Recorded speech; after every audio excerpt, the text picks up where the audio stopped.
A surprising move at the White House today. President Donald Trump announcing that he's nominating his national security advisor to now be the ambassador to the United Nations. That's right. So this move comes after Mike Waltz faced criticism for his role in the Signal group chat. Maybe you've heard of it, as the country's top officials shared sensitive information about an upcoming attack. President Trump says Secretary of State Marco Rubio will serve as interim national security advisor in addition to leading the State Department.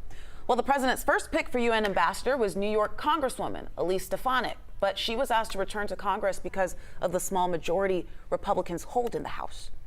Well, some Republicans here in Georgia are now signing on to challenge President Donald Trump's policy in Ukraine. President Trump has softened U.S. support for Ukraine in its war with Russia, which invaded the neighbor some 3 years ago. 11 Alive's Doug Richards has more on why. After Russia's 2022 invasion, Emery Morsberger went all in to help Ukraine. The Republican former state representative founded a nonprofit called Helping Ukraine and personally delivered medical equipment and other supplies. And by the way, Russia invaded Ukraine. Ukraine did not invade Russia.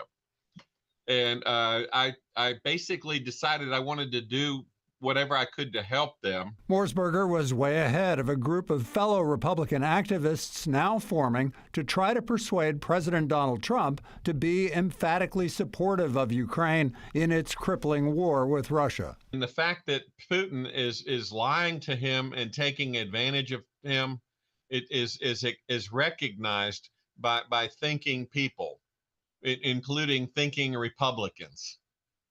Ukraine is dealing straight with us. Russia is not. That sentiment has given rise to a national group called Republicans for Ukraine, whose membership includes lifelong Georgia Republican Pat Geary of Columbia County. I don't think we want to live in a world where brute force is allowed to succeed and we shrug our shoulders as Americans and say it's a border dispute that doesn't involve us. It's not a border dispute. It's more than that. Geary says he is a supporter of President Trump and his aggressive effort to shrink the government, tackle immigration, and other issues. President Trump has done very well on domestic issues. But on Ukraine, Geary is among the Republican voices speaking out, who want Trump to see Russia as a dangerous adversary and Ukraine as an ally. Doug Richards, 11 Alive News. This all comes as the U.S. and Ukraine signed an agreement granting U.S. access to Ukraine's mineral resources. The idea is right now that both sides walk away with some kind of a win. President Donald Trump says this is money that will help pay the United States for the large-scale military aids it's given Ukraine since that invasion started.